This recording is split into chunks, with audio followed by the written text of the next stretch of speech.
अस्सलाम वालेकुम। Programme special talk के साथ मियाँ सैफुर रहमान हाजिर खिदमत। ट्रूस इज़ कमिंग, बल्कि ट्रूस हैज़ कम, यानी जंग बंदी के लिए ये अल्फाज बोले जाते हैं, ट्रूस और मिस्टर्स, सीज़ फायर, जंग बंदी। इसके साथ साथ फिर गुफ्तगू ये भी अक्सर हम सुनते हैं कि जी आर्जी जंग बंदी है, किन शराइत पे हुई, कौन ममालिक थे दरमियान में जिन्होंने मीडिएशन की। सदर ट्रंप इसका क्रेडिट ख़ुद भी ले रहे हैं और फिर इसके ऊपर भी बड़ी डिबेट चल रही है कि हु वाज द गारंटर, कौन से ममालिक थे।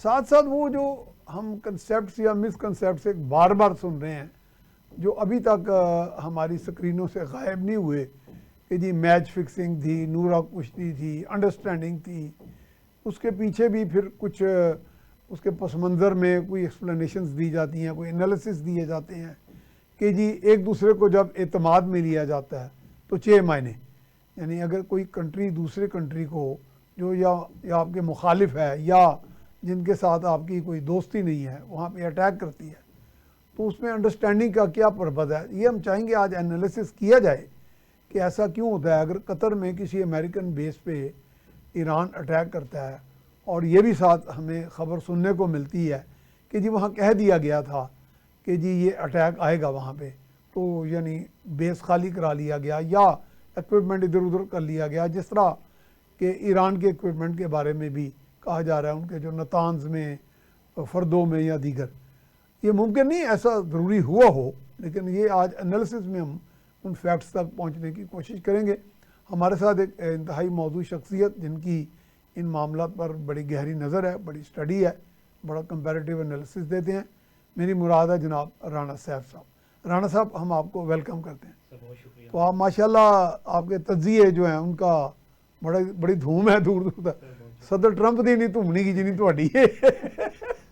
तो राना साहब, अब ट्रंप को अब हम जो नोबल पीस प्राइज़ के लिए नॉमिनेट कर रहे थे, अब तो वो बबांगे दोहल कहेगा जी हूँ तो मेरा हक बनता है, हूँ तो मैं उस तो भी बड़ी लड़ाई बंद कराई है। तो मैं क्या लाइट मूड से शुरू हो गए फिर गहरी बातें भी शुरू कर देते हैं। सर बिल्कुल ऐसा ही है। बात जो आपने किया ना कि नोबेल प्राइज़ के लिए, क्योंकि नॉमिनी जो वो आया पाकिस्तान की तरफ से आया, पाकिस्तानी गवर्नमेंट की तरफ से, नो डाउट कि उस वक्त की ये जो रिटेलिएशन थी पाकिस्तान इंडिया के दरमियान, इसको सीज करवाना जो है ये इसके लिए ट्रंप के अलावा और कोई करवा भी नहीं सकता था। ना रशिया कर सकता था, ना चाइना कर सकता था। अगर अमेरिका के बाद किसी को देखा जाता है तो वो रशिया या चाइना होते हैं, लेकिन वो नहीं कर सकते थे। इसमें ट्रंप की बात हमने भी मानी और ट्रंप जाहिर बात है इंडिया जो है वो भी मानती है। अब ये जो इशू है ना ईरान का और इसराइल का, अब यहाँ पे देखें कि बेसिकली जहाँ से ये इस जंग का आगाज़ हुआ है ना, आगाज़ क्योंकि नो डाउट कि इसराइल एक लंबे अरसे से जो है वो फ़लस्तीन में तो कर रहा था कार्रवाइयाँ, लेकिन इस हद तक नहीं थी, और ईरान रिटेलिएट भी नहीं कर रहा था, इस तरह खुल के नहीं आ रहा था। अब मसला ये था कि कहीं पे ईरान की जो न्यूक्लियर साइट्स हैं या उसकी भिनक जो है और उसके अंदर यूरेनियम, उसकी अफसरदगी और आगे आप ये कह लें कि एटॉमिक पावर में इनरिचमेंट जो है वो करीब करीब पहुंचने वाली थी। ये किसी ने इंफॉर्मेशन ये लीक हुई है। इसी लीक होने ही की वजह से इसराइल ने इस बात को डिसाइड किया और अमेरिका ने मिलकर डिसाइड किया कि इससे पहले कि ये 1 साल या 6 महीनों में कुछ ऐसी पोजीशन में चले जाएं कि ये अटैक के काबिल हो जाए या इवन कि न्यूक्लियर टेस्ट की तरफ चले जाएं, जिस तरह पाकिस्तान और इंडिया ने किया। पाकिस्तान देखें, उस वक्त जब पाकिस्तान में 1979 में जब रशिया अफगानिस्तान में आ गया तो पाकिस्तान ने आंख बचा के अपना काम जो शुरू कर दिया। हालांकि लोग कहते रहे, दूसरी नेशंस जो हैं वो कहती रही, लेकिन अमेरिका को यही लगा कि अभी कुछ भी नहीं है। अब उस बात को ज़हन में रखते हुए उन्होंने कहा कि इससे पहले कि ये किसी खातिर खा नताई तक चले जाएं, इससे पहले हम लोग इसको रोकना शुरू कर दें। अटैक का मकसद ये था। और ये दूसरी बात ये थी कि इतनी बड़ी रिटेलिएशन ईरान की तरफ से, क्योंकि इसराइल को 1973 के बाद कभी ऐसे हालात का सामना नहीं करना पड़ा। उसने 3 जंगें लड़ी अरबों के साथ, लेकिन अरबों की जंग में इसराइल का इतना नुकसान नहीं हुआ था जितना चैंपियन बन गया था, चैंपियन बन गया था। और हमें तो कोई चैलेंज नहीं कर सकता। सर दूसरी बात यह है कि आज के दौर में 2025 में वो तो एक खुला सांड बना हुआ था ना खित्ते में कि जिसे कोई बंदा रोकने वाला नहीं था। और अब ये देखें कि जिसके पास न्यूक्लियर पावर भी नहीं है, जिसके ऊपर सैंक्शंस भी इतनी है, अगर उसने रिटेलिएशन करके रोका। अब देखें ना, जंग बंदी ऐसे तो नहीं हो गई। जंग बंदी में आपके पास अमेरिका को कुछ समझ आई है, इसराइल को कुछ समझ आई है कि अगर लंबे अरसे तक भी चलेगा तो इसराइल जो है उसके ऊपर अगर कॉन्टिन्यूसली ये अटैक किए जाते हैं तो फिर कितना खित्ता कितना है, मुल्क कितना है, छोटा सा तो मुल्क है, पॉपुलेशन भी थोड़ी देखिए है, ना, मुल्क भी सपोज छोटा हम है। ये कहते हैं कि 50% लॉस हो रहा है लाइव्स का आपके पास, ईरान के पास, और 5% हो रहा है इसराइल में। तो अगर आप पॉपुलेशन देख लें कि 10 गुना बल्कि 20 गुना ईरान जो है वो बड़ा है, तो इस हिसाब से भी अगर 6 महीने जंग चलती है तो इसराइल तो कहता है पॉपुलेशन एक बहुत बड़ा एलिमेंट ऑफ नेशनल पावर होता है। बिल्कुल ऐसे ही है, मतलब एक मुल्क का फिर जो आपका जो जोग्राफिया है वो भी बहुत बड़ी आपकी एलिमेंट ऑफ पावर है सर, वो आपकी स्ट्रेंथ तो ये इसको आप ये तो नहीं कह सकते जी आगे इसको हड़प कर देंगे, ऐसे ही है, अब तो हड़प करने का दौर ही नहीं रह सर। गया अब तो वो वक्त ही गुजर गया ना, वो तो टाइम ही चला गया हुआ है। इसराइल ने सिर्फ एक टेस्ट किया था कि क्या मुझे रिटेलिएशन मिलती है। अगर उसने कहा कि मैं इस खित्ते में फलस्तीन, क्योंकि अभी तक तो उसका फलस्तीन के अलावा अरबों के साथ सामना हुआ था, वो भी अब से 50 साल पहले। उस वक्त ना तो टेक्नोलॉजी थी, ना वेपन्स थे, ना एयर डिफेंस सिस्टम था, ना किसी का एयरफोर्स थी। लेकिन अब पहली दफा उसके पास हुआ, और एक संक्शन ज़्यादा मुल्क, पाबंदियों में घिरे हुए एक मुल्क के साथ हुआ, तो उसने जवाब तो दिया। लेकिन इसमें राणा साहब उन्होंने एक बड़ा कमाल किया, ईरान के लोगों ने या कौम ने या उनकी अफवाज ने या लीडरशिप ने, कि वो सारे अरसे में, हालांकि एयरफोर्स को वो सैंक्शंस की वजह से उस तरह अपग्रेड नहीं कर सके, बिल्कुल, लेकिन उन्होंने ये जो मिसाइल टेक्नोलॉजी में और सिग्नल इंटेलिजेंस वगैरह में और साइबर वगैरह इन चीज़ों में काफ़ी मेहनत की है सर। ये देखें जो इसमें वो फिर काफ़ी अब स्ट्रॉन्ग होकर निकले हैं सामने। सर जो इनकी अल-कुद्स फोर्स है ना, IRGC के अंदर जो है अल-कुद्स, सारे का सारा क्रेडिट जो है ना वो उसको जाता है। वो उसका थोड़ा सा लोगों को बताएं सर। देखें ये जब इनकलाब आया था ना, इनकलाब के बाद जो इंटेलिजेंस और इनकलाब के IRGC जो है, इनकी ईरान रेवोल्यूशनरी गार्ड्स आर्मी जो है, उसके अंदर इसके 4 सेक्शन थे। उसके अंदर पासदाराने इनकलाब, सर वो उर्दू में इनकलाब हो गया और अंग्रेजी में जो है लोगों को उसका IRGC हो गया। अब इन्होंने वहां पे ना 4 एक इंटेलिजेंस का अल-कुद्स फोर्स जो थी ना, वो सबसे संडोक थी, जिसका कासिम सुलेमानी था हेड। आपको पता होगा 2020 में शहादत नहीं सर, अमेरिका ने, US ने किया था, और उस वक्त मेरे ख्याल में वो इराक के विजिट पे था। और वो उसके ऊपर एक बुक लिखी गई है, शैडो कमांडर। और वो पहले तो मतलब आप ये कह लें कि कासिम सुलेमानी के ऊपर, कासिम सुलेमानी के ऊपर शैडो कमांडर। तो उसके लिखने वाले कौन है सर? उसका एग्जैक्टली अब मुझे नाम याद नहीं, यानी कि यहाँ मुकामी है वहाँ के? नहीं सर, फ्रांस या मेरे ख्याल में जर्मन में से किसी, यूरोपियन है, उन्होंने लिखी है। उसकी कासिम सुलेमानी पे अल-कुद्स फोर्स को उस वक्त भी हेड कर रहा था। मुझे आपने याद करा दिया। जितनी मिसाइल टेक्नोलॉजी है, जितनी आपकी इंटेलिजेंस और ईरान की जितनी प्रॉक्सी पूरी दुनिया में चल रही है, उसको हैंडल करती है अल-कुद्स फोर्स।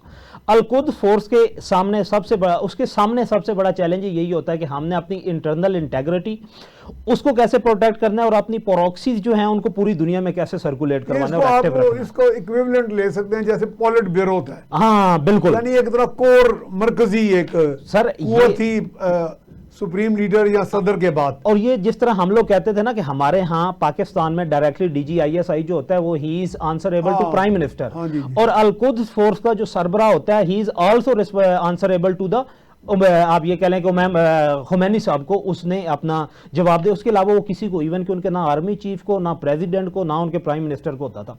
अब ये सारे का सारा मिसाइल टेक्नोलॉजी का 1979 का जब इनकलाब आया, और उसके बाद से एक तो इनकलाब, उसके बाद दोबारा क्या हुआ कि इराक ने हमला कर दिया। इराक ने इस इनकलाब को तो कामयाब बनाया। अब एक 40 साल के अरसे से ये इनकलाब चल रहा था। अब ये आज का अगर अमेरिका का और इसराइल का अटैक ना आता तो हो सकता था कि आप ये कह लें कि लोग अब रिजीम चेंज ऑपरेशन बेजारी की तरफ लोग जा रहे थे। हाँ, ये मैंने सवाल करना था, आपने खुद ही अच्छा किया। लोग बेजारी की तरफ, इससे पहले आप 2 साल पहले एक इंसिडेंट हुआ था, वहां पे एक लड़की जा रही थी ईरान में और उसने हिजाब नहीं किया हुआ था, और उसको पकड़ के, अब भी रूटीन ईरान में ये है कि जिस औरत ने हिजाब नहीं किया हुआ था उसको पकड़ के लेके जाते हैं, टॉर्चर सेल बने हुए हैं, और वहां पे उन पे टॉर्चर करते हैं और उन्हें फोर्स करते हैं फोर्सफुली कि आपने हिजाब करना, और इस्लाम अब आया जो है वो आप समझते हैं कि उस ट्रेंड के खिलाफ अब लोगों में एक बगावत सर निकली है, सोच पाई जा रही है। बिल्कुल बगावत पाई जाती है। यानी कि अगर आप समझते हैं कि ये वाकया ना होता तो शायद अगले 5, 6, 7 साल में कुछ मुख्तलिफ हालात होते, तब लीडरशिप में तब्दीली आ जाती तब्दीली है। सर कंफर्म था 110%। ईरान को और इमाम खुमैनी को जो सबसे बड़ा फायदा हुआ है ना, देखिए उनकी लीडरशिप जो है वो तो चले ठीक है, लीडरशिप की तो शहादत होगी। जब जंग ओपन वॉर होती है तो लीडरशिप जो कुर्बानियां तो ये हर लोग कंट्री डरते में हैं, देनी होती है, बिल्कुल, ये तो शहादतें भी होती हैं। आप ये कह लें कि ये तो नॉर्मल रूटीन होती है। ठीक है। लेकिन इमाम खुमैनी को और इस आप ये कह लें कि इनकलाबी रिजीम का फायदा ये हुआ कि आने वाले कम से कम 30 साल तक जो है अब दोबारा इनका एक इनकलाब जो है वो मजबूत होगा। और देखें इस तरह के हालात में उस वक्त आप ये कह लें कि जाहिद शाह इनका जो था बादशाह था, उसके दौर में नहीं, रज़ा शाह पहलवी। सॉरी रज़ा शाह पहलवी जो थे, ज़ाहिर शाह तो थे लेकिन वो तो अफगानिस्तान थे। हाँ वो रज़ा शाह पहलवी के दौर में ये कहा जाता था कि पॉलिटिकल आप ये कह लें कि विक्टिमाइजेशन बड़ी होती है, लेकिन जब इनकलाब आया तो इनकलाब के बाद जो है आपने ये देखा कि कितने लोगों की शहादतें जो हैं, कितने लोगों को फांसियां दी गई और सरेआम फांसियां दी गई। खवातीन को भी है, खवातीन को कोड़े मारे गए थे। कोड़े मारे गए। और अब भी खवातीन का एक हुर्मत का तस्वर है तस्वर इस्लाम में। हाँ बिल्कुल, एक साइड पे तो ये कहते हैं यानी खवातीन के साथ सॉफ्ट रवैये का, नरम रवैये का एक तस्वर है ना बिल्कुल हमारे दीन में। देखे ना, औरत तो नाम ही नजाकत का हाँ, है ना, नजाकत। नाम ही नजाकत का है। लेकिन मैं खवातीन के साथ भी काफी हाँ बिल्कुल एग्जीक्यूशन उनकी हुई सर, बहुत ज्यादा की गई थी। और अब मौजूदा हालात में ये जो एक लावा पक्का था और जो फटने वाला था वो एक खातून के वाक़े से था। लेकिन उसके बाद क्या हुआ कि उन्होंने कंट्रोल करना शुरू कर दिया। अब के हालात जो हैं, अब के हालात में दोबारा जो है अमेरिका ने क्या गेन किया है, अमेरिका ने बंकर बस्टर तो मारा है। अब अमेरिका ने बंकर बस्टर मारने पे एक बात है इसराइल की, इसराइल ने मजबूर किया है अमेरिका को कि वो जंग में शामिल हो। अब वाइस प्रेसिडेंट जेडी वेंस कह रहा था कि हमने नहीं शामिल होना, कांग्रेस पूरी कह रही थी हमने नहीं शामिल होना। और अब ये देखें कि अमेरिका के अंदर ये सोच पाई जा रही है कि it is a sole decision by the president. इसमें ना तो कांग्रेस को एतमाद में लिया गया, ना हाउस ऑफ रिप्रेजेंटेटिव को एतमाद में लिया गया। और वो ये कहते हैं कि ये उस एहसान का बदला जो इसराइल ने इलेक्शन के दौरान ट्रंप को जो है वो जितवाया था या उनको सपोर्ट किया था। अब आप ये कह लें कि नतन, इस्फहान और जो है फर्दों पे जो अटैक किए गए हैं, अटैक से क्या आपके पास रिजल्ट, उससे पहले ईरान को यह पता चल गया था, जो पहली टेंशन हुई थी ईरान की और इसराइल के दरमियान के हमारे ये तीनों, क्योंकि उस वक्त जिस तरह वो शैडो कमांडो की मैंने बात की कासिम सलमानी की, वो पब्लिकली आ गए थे। अब ये तीनों प्लांट्स जो थे ये भी पब्लिकली आ गए थे और उस वक्त से ईरान ने 6 महीने पहले से डिसाइड कर लिया हुआ था कि आस्ते आस्ते उन्होंने खाली करना शुरू कर दिया, वहां से निकाल ली, वहां से निकाल। सर आप ये देखें ना कि मोर देन 400 किलोमीटर जेरे जमीन उनकी न्यूक्लियर इनरिचमेंट, सेंट्रीफ्यूजेस उनके पड़े हुए हैं और वो ऑलमोस्ट 3 से 4 हजार किलोमीटर की एक पट्टी है जिसके अंदर वो 400 किलोमीटर जेरे जमीन है। अच्छा, वो अगर एनरिचमेंट इस लेवल तक ले जाते हैं, वैसे तो अभी कह रहे थे 60% तक आ गई है, लेकिन 60% भी बहुत है सर। 95% अगर हो जाए तो वो तो फिर एटम बम तैयार होता है। वो अब उनके 27 के पता नहीं 17 मेरे ख्याल न्यूक्लियर साइंटिस्ट भी मारे गए जी, न्यूक्लियर ईरान के जी, उन्होंने उसमें आज एक सीनियर, हाँ एक जो है 2 मेन सीनियर। अच्छा, ये जो अब इतनी प्रिसीजन अटैक्स होते रहे और जनरल कासिम सुलेमानी गए, उनके बाद भी उनके 5-6 टॉप के मिलिट्री कमांडर्स गए और फिर पहले भी साइंसदान कुछ गए, अब फिर साइंसदान चले गए, उनके मारे गए। तो ये लोग कहते हैं कि उनके अपने आप को एक जासूसी का निज़ाम इनके अंदर मौजूद है ईरान में। ये सिर्फ जासूसी तो नहीं हो सकती कि सैटेलाइट टेक्नोलॉजी के जरिए तो आप ट्रेस कर लेते हैं सर। हमने यहाँ देखा लोगों को, यहाँ बैठे यूके में जो बंदा कार्रवाई कर रहा है वो यहाँ दिखा देते हैं, असैसिनेशन बिल्कुल हो रही है। तो सर पहली बात एक है कि इसराइल जो है ना, उसकी प्रॉक्सी और इंटेलिजेंस जो है वो तो बहुत सुपर है सर दुनिया में। मैं जैसे उन्होंने पेजर के जरिए बंदों को और जख्मी किया था बिल्कुल। ये बहुत सुपीरियर टेक्नोलॉजी है। आप ये देखें कि एक आप और मैं यहाँ पे बैठे हुए हैं और अगर वो मुझे टारगेट करना पड़े, हम कितने 3 फीट के फासले पे हम लोग बैठे हुए हैं और 3 फीट के फासले पे भी अगर सिंगल बंदे को वो टारगेट करना चाहे इसराइल कर सकता है। और रिसेंटली जो हायर कमांड इनकी जो है, जिनके असैसिनेशन एक देखें कि एक बंकर के अंदर, एक घर के अंदर सिंगल बंदे को उन्होंने टारगेट किया। प्रॉक्सी उसकी जो थी और जो इंटेलिजेंस थी रूस के अंदर, और रूस के अंदर वो सॉरी ईरान के अंदर जो वो इंटेलिजेंस यूज कर रहा था उसमें वो इंडिया की हेल्प ले रहा था। इंडियन आप ये कह लें कि इंडिया के और ईरान के रिलेशन बेहतर थे, अच्छे नहीं कह सकते लेकिन बेहतर थे एक दूसरे के साथ। इवन कि आप ये देखें कि पाकिस्तान हमारे से बेहतर है। हाँ, सर अभी भी हमारे से बेहतर है, इसलिए शायद यूज किया। हाँ, हमारे से तो अभी भी बेहतर है। और आप ये रिसेंट एग्जांपल आप ये देख रहे हैं, कुलभूषण यादव जब यहाँ पे पकड़ा गया था, कुलभूषण यादव के पास जो मुसलमान का पासपोर्ट था वो कहां से बना हुआ था, वो ईरान का था। इंडिया जो है पाकिस्तान में जितनी अपनी प्रॉक्सी, जितनी अपनी इंटेलिजेंस नेटवर्क फैलाता है, एक बंदे को अपने एजेंट को मुस्लिम अपीयर करके लेके आता है, वो ईरान से। अच्छा, नॉन मुस्लिम इंडिया जो है वो या तो इतना शातिर है अपनी डिप्लोमेसी में कि उसने ईरान जैसा मुसलमान बरादर मुल्क जो है उसको भी घेरे अपने लिया हुआ था, हिसार में, कह लें गिरदाब में, या सर अपनी मोहब्बत का असीर बनाया हुआ था।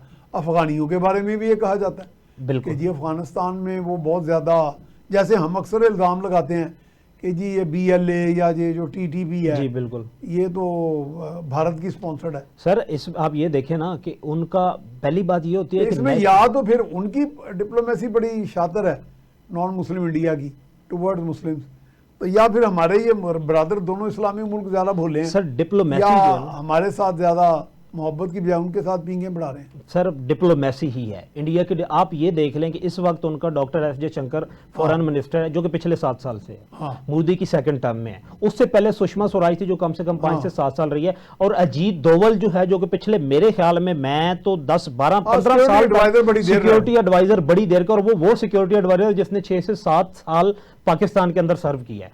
तो उनकी फॉरेन पॉलिसी और नेशनल सिक्योरिटी जो है, एक तो उनके अंदर कंसिस्टेंसी बड़ी है, रिप्लेसमेंट नहीं है। डेमोक्रेसी के साथ साथ उसमें रिप्लेसमेंट नहीं है कि वो एक लॉन्ग लास्टिंग टाइम देते हैं एक बंदे को। और डॉक्टर एफ जयशंकर जो एक लंबे अरसे, और मुझे नहीं लगता कि नरेंद्र मोदी की हुकूमत के दौरान जो है, हालांकि वो नॉन इलेक्टेड बंदा था, फिर उसे राज्यसभा से इलेक्ट करवा के उसको लेके आए हैं। ये वहां तो वो पाकिस्तानी लगे हैं। हाँ वहां पे पाकिस्तानी लगे हैं,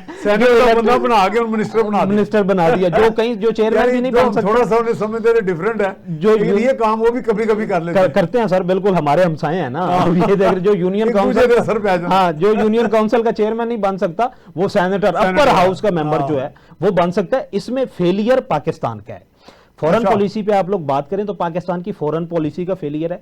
उसके पाकिस्तान की फॉरेन पॉलिसी में, फॉरेन डिप्लोमेसी में कंसिस्टेंसी नहीं है। एक एक्सपर्ट फॉरेन पॉलिसी मेकर नहीं है, फॉरेन ऑफिस जो है उसमें एक्सपर्टीज नहीं है। अब आप ये देखें ना कि इसहाक डार साहब ने पिछले 5 साल जो है वो सर्व किया एज अ फाइनेंस मिनिस्टर। नहीं वो तो इस फील्ड के है ही नहीं, और उनको अब वजीर खारजा जो है वो बना दिया गया। और वजीर खारजा इन खारजी मामलात के दौरान आपने देख लें कि कितनी को स्ट्रगल है। अच्छा, मैं आपको एक बात शेयर करना चाहूँगा। मैं अक़वाम मुत्तहिदा जाता रहा हूँ न्यूयॉर्क, तो एक मरतबा प्राइम मिनिस्टर नवाज शरीफ साहब के साथ भी गया। वहाँ अंदर का माहौल, चूँकि यूनाइटेड नेशन असेंबली में जाके देखे ना, तो ऐसे होता है कि लोग सिर्फ सैर कर नहीं आए सर, इसमें और कोई डाउट नहीं, दिलचस्पी नहीं होती ना लीडर्स को, ना प्राइम मिनिस्टरों को, किसी एक, बस अपना अपना किया, होटलों में गए, गपशप की। हमारा ब्रेकफास्ट भी था नवाज शरीफ साहब के साथ होटल वेल्ड ऑफ एस्टोरिया में, जहाँ 100 हेड्स ऑफ स्टेट ठहरे हुए। जी सर, बड़ी सिक्योरिटी में, तो एक वहाँ पे माहौल अजीब सा ही होता है कि सर यूनाइटेड नेशन जो है ना, जिस तरह तो मुझे ऐसे फेलियर ही लगता है वो सारा। हम लोग आज मैं अक्सर कहता हूँ कि अमेरिका जो है ना सुपर पावर नहीं रहा। सुपर पावर क्या होता है कि जो अपनी विल इंपोज कर सकता है दूसरे कंट्री। अमेरिका अब किसी भी, ये छोटे थर्ड वर्ल्ड के कंट्रीज पे तो वो विल इंपोज कर सकता है, लेकिन किसी पे अब वो ना इकोनॉमिकली और ना मिलिटरीली वो विल इंपोज। लेकिन दो हथियार उसके पास ऐसे हैं, लीवर्स, जो वो बराबर यूज करता रहा है और उसके हवारी भी करते हैं। ऐसे एक तो सैंक्शंस है इकोनॉमिक, हाँ बिल्कुल, उसमें भी बेड़ा गर्क कर देता है उस मैशियत का। ऐसे ही है, ऐसे ही है। लेकिन ईरान ने बड़ी सख्त अपनी कैपेसिटी दिखाई, सर मुकाबला किया। हर ईरान को वसाइल, नेचुरल रिसोर्सेज भी हैं। दूसरा सर ये है कि एक तेल का, और एक तो तेल की बहुत बड़ी दौलत है उनके पास। दूसरा ये है कि एक तो उस लिहाज से पाकिस्तान के चैलेंजेस ज्यादा हैं, ज्यादा हैं, वसाइल कम है। अमेरिका ने सैंक्शन की तो ईरान ने रशिया और चाइना के साथ बना ली। हाँ। इंटरनली, आउटसाइड द आप इनडायरेक्ट देखेंगे जितनी भी बातें होंगी, लेकिन इंटरनल रिलेशन जो हैं, आप ये कह लें, आप इंडिया की बात कर रहे थे, ईरान के रिलेशन रशिया और चाइना के साथ पाकिस्तान से भी ज्यादा गहरे हैं। इसी की वजह से तो ईरान इस सिचुएशन पे पहुंचा कि अब उस बंदे ने इसराइल को जो है वो टक्कर दे दी। यूनाइटेड नेशन की हम लोग बात कर रहे थे, ये तो अब सैरो तफरी के अलावा इसमें कुछ नहीं रहा। आप एक जनरल असेंबली है जिसमें आपके, और दूसरा ये होता है कि सिर्फ अब तो जो दूसरे कंट्रीज हैं वो अपने जो रिप्रेजेंटेटिव होते हैं या अपने इलेक्टेड मेंबर्स होते हैं उसको बस घुमाने के लिए, सैर तफरी के लिए जो उनको भेज देते हैं वहां पे। अच्छा, अब हम जा रहे हैं ब्रेक पे, ब्रेक के बाद फिर यहीं से, जी हम ब्रेक की तरफ जा रहे हैं, ब्रेक के बाद यहीं से सिलसिला जारी रखें। जी, ब्रेक के बाद हम आपको खुशामदीद कहते हैं। हमारे साथ मौजूद हैं सीनियर तज्ज़ियाकार जनाब राना सैफ साहब। राना साहब, ये ट्रूस, ये जो जंग बंदी हुई है, ये पायदार है, किस हद तक दिखाई दे रही है? इसमें ईरान का अपना भी तो एक रोल है कि उसने जुर्रत के साथ, इस्तकामत के साथ मुकाबला किया। कैसे आप देख रहे हैं कि सिर्फ ईरान की जुर्रत ने भी बड़ा रोल प्ले किया, या सिर्फ कोई मीडिएशन, या ट्रंप साहब जो हैं वो कह रहे हैं, ट्रंप ने भी ऐसे तो नहीं आराम से इसराइल को कह दिया होगा, जब उसने उसको पिटता देखा है तो गालिबन फिर इंटरवेन किया। सर पहली बात ये है कि इसमें थोड़ा सा जरा वजाहत से सर मैं लोगों को थोड़ा हम बताता समझाएं ताकि 13 जून से ये सारा मामला जो है 12 की रात को ये मामला शुरू हुआ ठीक है। और आज आपके पास जो है 24 है। ठीक है। इन 8 से 9 दिनों में इसराइल क्या कर रहा था, इसराइल ईरान ही के खिलाफ जो है, इसराइल एक टेक्नोलॉजी सिर्फ अमेरिका से मांग रहा था, वो B2 बम्बार और बंकर बस्टर बॉम्ब, जो कि इस वक्त सिर्फ इंडिया के पास है।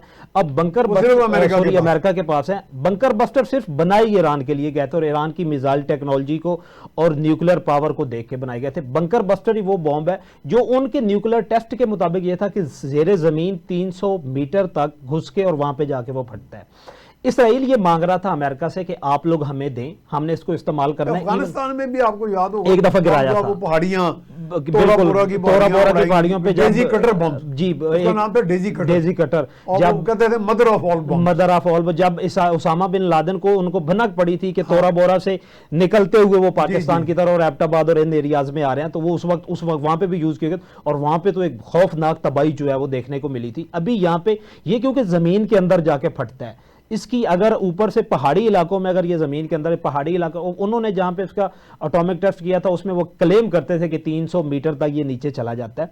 सवाल अब ये था कि 8 दिन में जब हमारे पास ईरान और इसराइल की रिटेलिएशन चली, पहले तो इसराइल को ये अंदाजा ही नहीं था कि ईरान रिटेलिएट करेगा। अच्छा, मेरा ख्याल है ईरान ने, जिसे अंग्रेजी में कहते हैं, Iran took them by surprise, ऐसे ही है, यानी कि उन्होंने कहा हाँ काका कोई गल नहीं, बताते हैं आ जाओ, आप आ जाओ, अभी आप ना आपका किसी के साथ ना, इसका मतलब ये थोड़े भुलेखे में रहे हैं, भुलेखे में रहे हैं सर। अच्छा, इन्हें पहले ये था कि हमारे 2-3 अटैक, यानी इनकी वो जो इंटेलिजेंस या रिपोर्टें थी वो इतनी मुस्तनद नहीं थी, यही रिपोर्टिंग उन्हें ऐसे ही था, ऐसे ही था। अच्छा। रिपोर्टों की बुनियाद पर उन्होंने हमला तो किया था। एक रिपोर्ट तो अच्छा। उनकी थी कि फलां जगह पे फलां उनका नेटवर्क है, फलां पे फलां कमांडर बैठा है वहां पे, एक ये इनकी ठीक थी, उसमें तो वो कामयाब, उसमें वो कामयाब थे। लेकिन इंटरनल स्ट्रेंथ जो थी, आपने देखा था उनके आर्मी चीफ का बयान ये आया था कि जो हमारे पास हिडन पावर है उसका भी हमने 5% यूज किया है, और जो पब्लिक पावर है जो कि पब्लिक को नजर आ रही है, उससे भी घबराए हैं ना। अच्छा। उसी से तो घबराए हैं कि अगर वहां पे, और देखे ना पहले उन्होंने शायद उन्होंने ये गुमा किया हो कि हिडन पावर एटमी सर अभी तक इस तजस्सुस में दुनिया पड़ी हुई है, इस तजस्सुस में है कि क्या तजस्सुस अच्छा हुआ कि हमारा बरादर इस्लामी मुल्क है, तजस्सुस का मिसाइल चलाया जी, बिल्कुल ज्यादा कामयाब सर, कामयाब भी हुआ और दुनिया अभी भी तजस्सुस में है। और मैंने जहां तक तारीख और मैंने इंटरनल हालात अरब स्प्रिंग को लेके देख लें या इंटरनली आप लोग IRGC को देख लें, मेरे अंदाजे के मुताबिक आने वाले 2 से 3 सालों में एटमी धमाका कर देगा ईरान, एटमी धमाका ये लग रहा है। और ये अटैक भी मिल रहे हैं, ये अटैक सबसे बड़ा इशारा था सर, इसराइल का अटैक और फिर अमेरिका का अटैक, ये सबसे बड़ा इशारा था कि ईरान जो है वो किसी ना किसी अनहोनी की तरफ जा रहा है जो दुनिया को दहला के रख देगी। इसराइल को 4 दिन ये लगा कि हम लोग सर्वाइव कर जाएंगे, लेकिन उन्हें लगा था कि इनके पास सिर्फ बैलिस्टिक मिसाइल है जिसको आप आयरन डूम से वो कंट्रोल कर लेते, ट्रेजेक्टरी होती है। अच्छा, आप प्रोग्राम से पहले भी कह रहे थे बैलिस्टिक मिसाइल ट्रेस हो जाता है, ट्रेजेक्टरी डिटेक्ट हो जाती है। इनके पास था, उसके बाद आ गया क्रूज के बाद आ गया खाइबर, क्रूज भी डिटेक्ट सर, उसकी डिटेक्शन लेवल जो है आपके पास बैलिस्टिक से 60% कम है। अच्छा, आप ये जितने, यानी आप समझे कि बहुत कम चांस होता है उसको डिटेक्ट करने का जो कर सकते हैं, लेकिन बहुत कम चांस है। आयरन डोम की भी सर कैपेसिटी 65% रह गई है, वो क्रूज और खाइबर की वजह से रह गई है। आयरन डोम को तो खैर हमास ने भी एक दफा को बिल्कुल हिला के रख दिया था, बिल्कुल उन्होंने भी। और ये देखे ना, अब मसला ये था कि जितने एक आयरन डोम तो हमने भी उड़ाया ना भारत का, देखिए मैं ना, वो आयरन डोम से कम था, कोई इसमें भी कोई शक नहीं है। देखिए मैं ये कहता हूं कि ये जितने डिफेंस सिस्टम बने गए थे ना, S-400 पहली दफा टेस्ट हुआ, नाकाम हो गया। आयरन डोम जो है पहली दफा ही टेस्ट हुआ है ना, वो तो हमास ने पहले हिला दिया, पहले हमास ने हिलाया और पहली दफा टेस्ट हुआ। और आप ये कह लें कि अभी तो जो मैं बात कर रहा हूं कि 5% उन्होंने तो अपनी हिडन टेक्नोलॉजी यूज ही नहीं की। अगर वो 5% वो लेके आते तो हो सकता है कि बाकी 95% वहां तो वो कह रहे हैं 5%, अगर उनमें से ये देखते कि आयरन डूम हो सकता है कि उनके 100 में से 80 मिसाइल जो है वो ना डिटेक्ट कर सकता, अगर 20 कर भी लेता तो उससे क्या पड़ना। तो जितना बड़ा लाहौर की आबादी जितना वो मुल्क है, लाहौर के रकबे जितना वो मुल्क है, तो उस पर अगर मुसलसल 1 महीना भी चलता रहता तो उसने तो 80 से मिट जाना था। इसीलिए तो दावत दी गई थी। इसमें फिर थोड़ा सा अगर हम एक कंपैरिजन करें विद पैलेस्टाइन, तो वो एक कमजोर इस्लामी कम्युनिटी हो के वो मार खाते गए, पिस गए बेचारे, मर गए, तबाह हो गए, बर्बाद हो गए। सर देखें ना, लेकिन इसका मतलब है कि हम भी लोग देखते हैं कि दुनिया देखती है कि जो थोड़ा सा ताकतवर है और आगे आंखें दिखाता है, कहता है जी उन रोकी दो लड़ाई। वहाँ ना इस्लामी मुल्क को काम आए, ना OIC, ना ट्रंप, ना कोई, सर इशू ये है ना कि ये इस्लाम, बिल्कुल ना ये पाकिस्तान, ना ईरान, ना अफगानिस्तान। ऐसे ही है।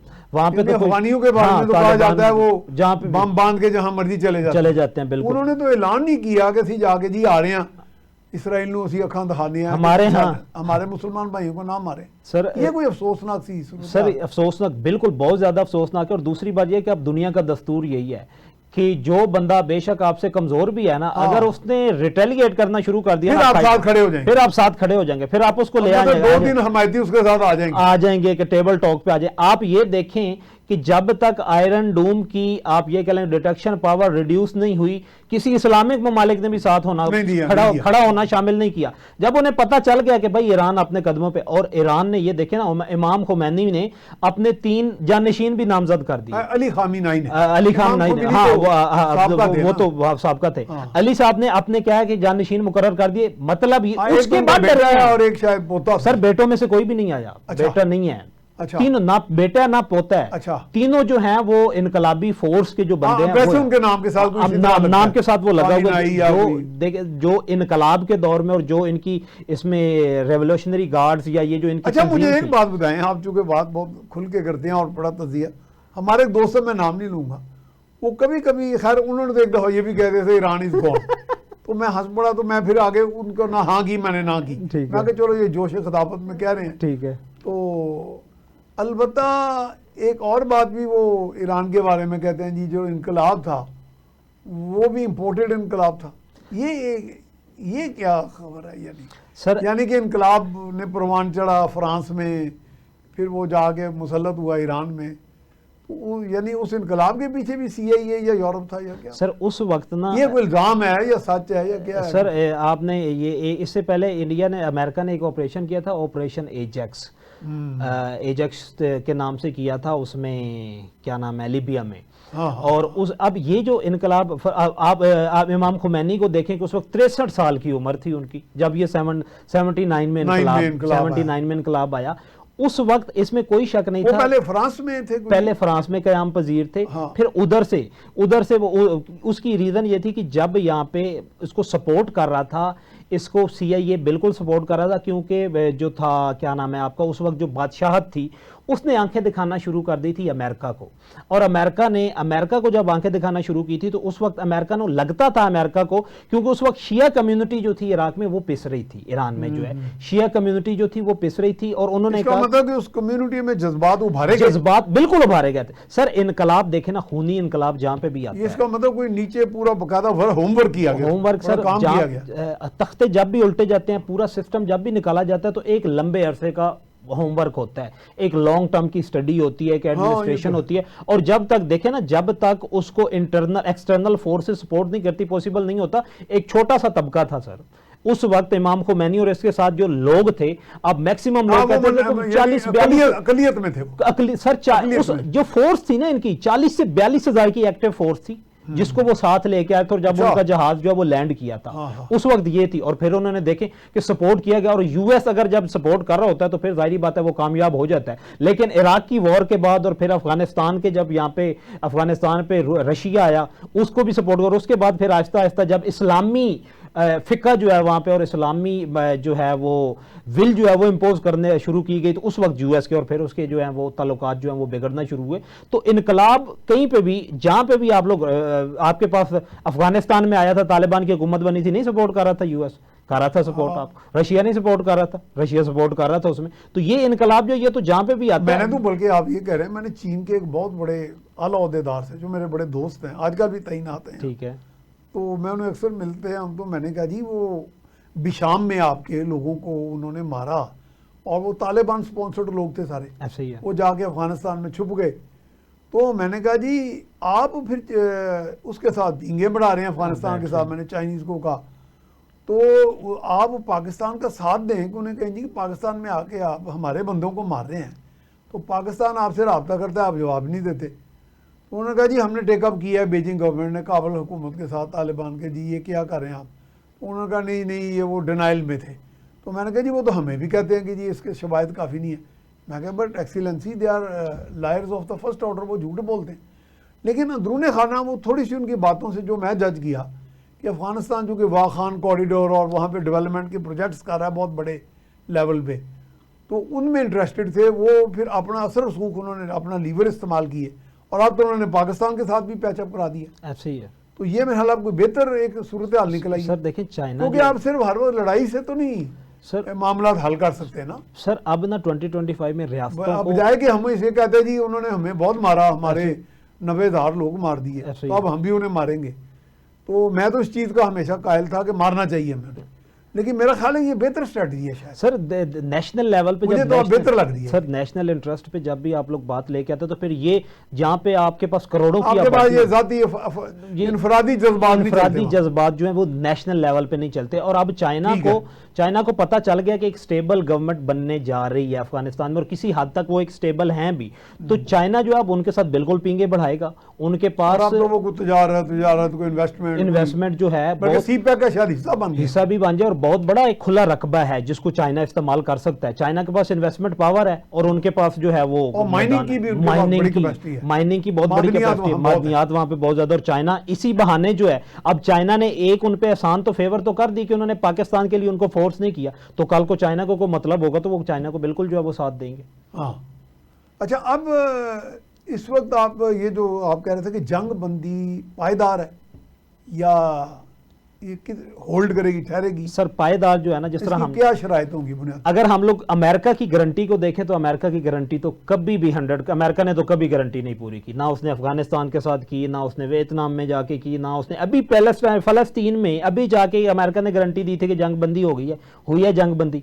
ये जंग बंदी अच्छा मजबूरी वो, में- हाँ मुझे आपने याद, वो तो जंग बंदी कुछ दिनों के लिए हुई थी शायद, सर उसका बना क्या? सर खत्म। वैसे तो राणा साहब मैं उसे जंग तो मानता ही नहीं ना। जंग तो होता है कि वो तो 19-20 का अग्रेशन फर्क है, हो। वो तो अग्रेशन हाँ है देखो सर। ना, एक इतना ताकतवर मुल्क है, एक मस्कीन मसाकीन से लोग हैं बेचारे, ऐसे ही है, लुटे पुटे से, ऐसे ही है सर। उनमें क्या जंग हुई? जंग तो चलो हो गया जी, पाकिस्तान भारत जंग है, चलो जंग पाकिस्तान लेवल के हैं, अगर 6-7 गुना कम भी है तो, लेकिन एक मुल्क तो है ना पूरा फुल फ्लैग। बिल्कुल ईरान भी एक पावरफुल है। मुल्क है अच्छा खासा। ये तो चलो मुल्कों में जंग होगी, एक हमास और इसराइल में क्या जंग होगी? सर देखे ना, वो तो तो बेचारे अपनी स्ट्रगल की जंग लड़ स्ट्रगल रहे कर रहे थे, वो तो इंटरनली अपनी इंडिपेंडेंस की अब वो तो हाँ। इंडिपेंडेंस के लिए होमवर्क कर रहे थे, वो तो होमवर्क कर रहे स्ट्रगल थे कर रहे थे। बेचारे, हाँ। और वो जंग नहीं, इसराइल का वो तो aggression, जानकारी नहीं रहता, वो तो इसराइल जानकारी जारी नहीं करता देते, वो इसराइल का एग्रेशन था। अब इसराइल को समझ आ गया था, इसराइल को ये समझ आ गया, अब ये इरादा नहीं है इनका इसको लंबे अरसे तक इसको सीज फायर का, लेकिन मजबूरी में करना पड़ेगा। उसकी रीजन ये है कि ईरान के इन मसल्स को देख के अब इस्लामी ममालिक जो दूसरे हैं ना, उन्होंने भी अपने मसल जो है ना वो दिखाना अच्छा, शुरू कर दिए, ऐसे उन्होंने भी समझ क्योंकि आई। ईरान के वाक़े से कुछ दिन हफ्ते पहले पाकिस्तान और भारत का भी हुआ, बिल्कुल जिसे अंग्रेजी में रिपल इफेक्ट कहते हैं ऐसे या नफ्सियाती इफेक्ट कहते ऐसे हैं। ही है, ऐसे ही है। पाकिस्तान का वो जंग या वो वॉर या वो बैटल मुख्तसर सा जीतने का जो एक सोच डेवलप हुई दुनिया में, या एक तासुर उभरा, उसने भी हमारे इस बरादर मुल्क को स्ट्रॉन्ग किया होगा। सर देखे ना, उसमें तो कोई हमने बात की थी कि S-400 की, और उसके बाद जिस तरह लोगों ने देखा है कि एक 7 गुना कम मुल्क, हाँ। और फिर उसने 100% रिटेलिएशन का जवाब दिया है, उसने रोका नहीं है, और ना डिफेंस की तरफ गया, ना डिफेंसिव अप्रोच में गया जाके। फिर उस वक्त हमारा ऑफेंसिव अप्रोच थी ना, हाँ, जिस offensive- वक्त हमने रिटेलिएट किया है, तो हम लोगों ने ऑफेंसिव अप्रोच की तरफ जब गए तो तब दुनिया को समझ, और उसी से तो ईरान को भी समझ आ गया ईरान क्या कर लेगा, ज्यादा से ज्यादा क्या। और ईरान के साथ सबसे ये खोने के लिए किसके पास क्या कुछ है? ईरान के पास खोने के लिए बहुत कुछ था, इसराइल के पास खोने के लिए कुछ नहीं था। यहां पे बात यह थी कि कौन कितना नुकसान बर्दाश्त कर सकता है। ये जंग जीती गई है, किसके पास नुकसान बर्दाश्त करने की पावर है? ईरान के पास नुकसान बर्दाश्त करने की ताकत, हिम्मत ज्यादा अच्छा, थी, वो उनके एक पास तो पॉपुलेशन वसाइल, एक मुल्क की आबादी, एक जोग्राफिया और एक जज्बा, जज्बा, वो और बड़ी जज्बाती कौम है। सब जज्बाती भी है इसमें। आप ये कह लें कि मुस्लिम क्योंकि जो जज्बाती लोग हैं या जज्बा ईमानी से सरशार हैं, बिल्कुल वो तो लूज करने से घबराते ही नहीं। सर आप बड़ा लॉस तो जान का है ना। जान के, बिल्कुल जब जान के लॉस पे भी आपके अंदर एक शहादत का एक तस्वर मौजूद है, तो फिर तो मेरा बहुत मुश्किल हो जाता है ऐसी कौम को शिकस्त पछाड़ना देना, या बिल्कुल। उसको शिकस्त देखें ना, देना। जिस तरह उसके आपने जब इमाम खुमैनी ने अपने जानशीन जो हैं वो नामजद किए हैं ना, हाँ। तो पूरी नेशन की अली काया खामनाई पलट ने, गई। अली खामनाई ने जब नामजद किए हैं अपने जानशीन, तो पूरी कौम का लेवल ऑफ थिंकिंग जो वो सारा चेंज हो गया, मोराल बुलंद हुआ है, मोराल बुलंद हो गया। लोगों ने कहा जी ये तो खौफ ही नहीं है सर, और उन्होंने कहा कि बल्कि मैं दुनिया भी हैरत से देख रही थी हैरत कि ये से- क्या चीज है। वो कहते हैं जी मैं गया तो मेरे बाद मेरे ये पीछे ये है, वो गया तो वो है। दूसरी बात कि मेरे फैमिली में से कोई बंदा नहीं। उसने कहा कि मेरी जान, उन्होंने कहा कि ईरान भी चला जाए, उसने कहा कि उम्मत मुसलमान रहनी चाहिए, ईरान की कोई अहमियत ही नहीं है, मुसलमान रहने इसने चाहिए। बड़ा इसने मोटिवेट हॉरर किया। सर पूरी मोराल दुनिया को बुलंद हैरान किया कर लोगों दिया, पूरी दुनिया के मुसलमानों का मोराल बुलंद किया। और फिर सारे कंट्री जो अलग-अलग साथ जाके खड़े हुए हैं, अदरवाइज तो सारे अभी पीछे ही थे, देख रहे थे अमेरिका को कि अमेरिका क्या कर रहा है। फिर जो उसने अमेरिका पे अटैक किया, नो डाउट अमेरिका पे जो अटैक है ईरान ने किया है, पहले इंफॉर्मेशन भी दी गई थी, पहले बताया भी गया था कि हम लोग रिटेल आपको काउंटर अटैक करेंगे। अब जो अमेरिका ने अटैक किया था, अमेरिका का अटैक भी लोग ये कहते हैं कि बंकर बस्टर तो लेके आए हैं, डोनाल्ड ट्रंप ने अपना वो एहसान उतारा है इसराइल से जो को इलेक्शन में सपोर्ट किया गया था। नहीं तो आपके ख्याल में वो जेली बम्ब था? नहीं मैं बताता हूं सर, नहीं बम नहीं जली था। अच्छा। देखें उसमें ये था कि आप नहीं, मैंने जिस तरह पंजाबी में बम्ब कह दिया, वैसे तो बम्ब होता है। जिस डिस्ट्रक्शन का या जिस तबाही की एक्सपेक्टेशन इसराइल कर रहा था ना, वो तो नहीं हुई। और इमाम खुमैनी जो है अली खामनाई साहब ने दूसरे सामने आके ट्विटर पे कह दिया, उन्होंने कहा हमें तो वही कुछ नहीं है। आपने वो तो फिर ट्रंप ने भी, अगर इसराइल ने अगर एक मफरूजे पे हम बात कर रहे हैं, कहा होगा लो जी ਤੁਹਾਡਾ बस्टर तो काम ही नहीं किया। तो उन्होंने कहा यार मैं तो ਉੱਤੇ 10 करोड़ डॉलर ला चुके हैं, 12, हाँ तो बिल्कुल, चुप कर जा। हाँ बिल्कुल, उसने तो कहा होगा, बस मैं और नहीं चला 12 सकता। करोड़ डॉलर। देखे ना अब ये इसमें इंटरनली जब आप लोग फॉक्स न्यूज को या इंटरनेशनल न्यूज को हम लोग सुनेंगे ना, तो उसमें वो ये कह रहे थे कि ये एक अब ये था कि इसराइल मांगता था हमें दिया जाए, उन्होंने कहा कि आपको नहीं देते, हम आपकी भी आपको चला देते हैं, हम चला दे, और उन्होंने चला भी दिया, और उन्होंने चला दिया। और अमेरिका ने अपना मकसद भी हल कर लिया। मेरे ख्याल बिल भी आया होगा, बड़ा बिल आएगा, बिल्कुल बिल आएगा, वो तो बिल्कुल आएगा कई अरबों डॉलर का, कई अरबों डॉलर का आएगा। जहाज इथों उड़िया इन्ने पैसे सर फ्यूलिंग देख फ्यूल लें लगा, आप, इन्ने बम्ब जड़ा खर्च हुए। अमेरिका ने, डोनाल्ड ट्रंप ने खुद होगा कितने का ये बॉम्ब जो है सर, ये तो ये भी कई मेरे ख्याल मिलियन में डॉलर्स को 12 बिलियन डॉलर्स का एक वो कह रहे थे बॉम्ब जो है। जो डोनाल्ड ट्रंप खुद क्लेम कर रहा है, हालांकि उसके पास वो इतना सीरियस बंदा नहीं है, उसके पास कोई एग्जैक्ट फैक्ट्स एंड फिगर जो है जो वो आता है वो बोल तो देता है, लेकिन बात ये है कि इसके बाद उनके पास इसराइल को जो है बहुत जान के लाले पड़ेंगे कि अगर 300 त्यारे उड़ाए गए हैं जो उन्होंने रास्ते में रिफ्यूलिंग की है।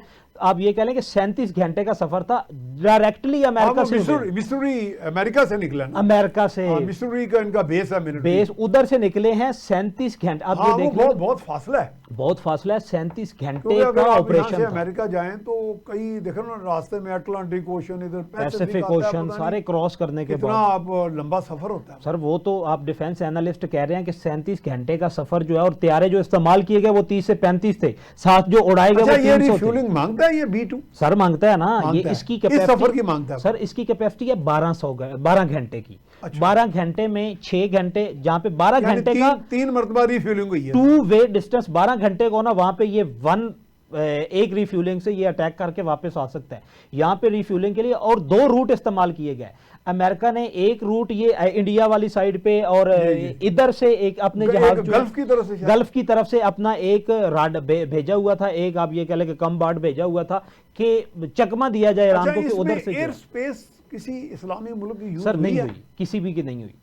ये आपने बड़ा अच्छा किया, क्योंकि लोगों ने आराम से बुरा भला कहना शुरू कर सर दिया। लोगों ने पाकिस्तान एयर स्पेस मुसलमानों ने दे दी, एयर स्पेस पाकिस्तान ने दे दी, तो ये तो बिल्कुल मिसकंसेप्ट नहीं है सर। पाकिस्तान पहले इल्जाम ये इंडिया की total तरफ से, misconcept सर टोटल मिसकंसेप्ट है, हाँ, ये वो बड़ा सिर्फ अच्छा और किया। सिर्फ समंदर से आए हैं। हाँ। और अगर आपकी यूज होनी होती ना किसी इस्लामिक मुल्क की स्पेस यूज होनी होती, तो जिस तरह अल हुदैद आपका, जिसमें जहां पे अटैक जी, किया गया है कतर में, वहां से उड़ा लेते अमेरिका, वहां से उड़ा के तो 2 ममालिक के 19 अड्डे इस एरिया में हैं, इसी एरिया में और हैं। दुनिया में 750 उनके अड्डे हैं। यहाँ से अगर उड़ाए जाते ना, यहाँ पे जो 8 आपकी एक्टिव एयर तो बेस लोगों है ने ये जो एशिया में, बकवासियात शुरू की थी जी, हमारे चीफ गए हैं वहाँ, तो ट्रंप ने क्या जी अड्डे दे दो। अच्छा, अड्डे ऐसे लोग कहते हैं जैसे कोई अंडे अड्डे देने का लोगों ने मतलब मजाक अंडे देना बनाया है, हुआ, जैसे या लारी अड्डा होता है। लारी अड्डा, बिल्कुल लारी अड्डा ठेके पे दे ये देना। हम कोई ये मजाहिया अंदाज में कोई तज्जिया कर रहे सर होते हैं, ये कुछ नॉन ना आप सीरियस। ये कह लें कि जो सस्ते तजिया निगार होते हैं ना, हाँ। या जिनमें इल्म की कमी होती है, ये वो बात कर सकते हैं। डोनाल्ड ट्रंप की और हमारे फील्ड मार्शल की बात क्या हुई थी, दोनों की बात पीस पे हुई थी। बल्कि मैं तो समझता हूँ शायद आपके पास इसकी हो स्टोरी कि उन्होंने तो उन्हें यही एडवाइस दिया कि डोंट गो फॉर एस्केलेशन। जी बिल्कुल शायद मेरा हमारे सर 110% यही है। हमारे फील्ड मार्शल ने बिल्कुल यही किया और उन्होंने याद भी दिलाया है कि आप अफगानिस्तान में आए थे। और उन्होंने ये लोगों में सुनने में तो ये आ रहा है कि उन्होंने यहां तक कहा कि अफगानिस्तान में 2 टारगेट्स के लिए आए थे, एक उसामा बिन लादेन के और एक मुल्ला उमर के लिए। आपसे मुल्ला उमर मारा गया 13 सालों में, मुल्ला उमर अपनी मौत मरा। तो ये एक लॉन्ग टर्म जंग है, अगर आप इसमें शामिल होंगे बेहतर यही है कि आप इसको अमन की तरफ लेके जाएं। ये हमारी की तरफ से था। अगर इस्लामी ममालिक के किसी के अड्डे इस्तेमाल होते और अमेरिका ने इस्तेमाल ही नहीं किया, अमेरिका को पता था कि अगर हम लोग किसी भी इस्लामिक कंट्री से, वो बात छुपी नहीं रहेगी। अब अमेरिका ने 14 दिन का टाइम लिया पहले कि 14 दिन में डिसाइड करेंगे, लेकिन दूसरे ही दिन अटैक। प्रेपरेशन पहले थी, प्रेपरेशन पहले 14 दिन तो एक देखिए डॉज देने के लिए स्ट्रेटजी थी, डॉज देने के लिए स्ट्रेटजी। हाँ, और अब इस्लामी ममालिक को यकीन अमेरिका एतबार ही नहीं कर रहा था। अमेरिका को ये पहले सजेशन दी गई थी कि जो हमारी एक्टिव 8 एयर बेस मशरिक वस्ता में है हम उनको इस्तेमाल करते हैं, लेकिन उस वक्त ये बताया गया कि जो एग्रेशन मुस्लिम कंट्रीज का आप लोग देख रहे हो, जो हमायत देख रहे हैं ना, उसमें इन्होंने इजीली डिटेक्ट हो जाना है। चलें, बहुत शुक्रिया जी राणा साहब, बहुत उम्दा बातें हैं। इस पे तो 1-2 प्रोग्राम और करेंगे आप इंशाल्लाह जरूर। लोगों को खास तौर पे ये जो मिसकंसेप्शन आपने एड्रेस किया ना, ये बड़ा जबरदस्त। बहुत शुक्रिया आप तशरीफ लाए। प्रोग्राम इख्तिताम को पहुंचा। इसमें हमने कोशिश की है कि तमाम वो मिसकंसेप्शन या अफवाह साजी टाइप किस्म के वो जो सस्ते तज्जिए हो रहे हैं, जिनमें गैर संजीदगी ज़्यादा पाई जाती है और जिनमें हम चीज़ों का कुछ सही मानों में इदराक ही नहीं कर पाते, वो हमने एड्रेस किए हैं। जैसे कोई किसी मुस्लिम मुल्क ने अपने अड्डे दे दिए, हमारे चीफ ने यहाँ कर दी, ये सब मिसकंसेप्ट से और गलत साबित हुए और तजिया ये किया गया। और दूसरा ये है कि ईरान का जो अपने पाँव पे खड़ा होना और आंखें दिखाना जो है, ये भी एक बड़ा कलीदी किरदार है इस चीज़ का कि ये जो डीएस्केलेशन की तरफ चीज़ जा रही है। इसके साथ ही मियाँ सैफ रहमान को इजाज़त दीजिए। अल्लाह निगहबान।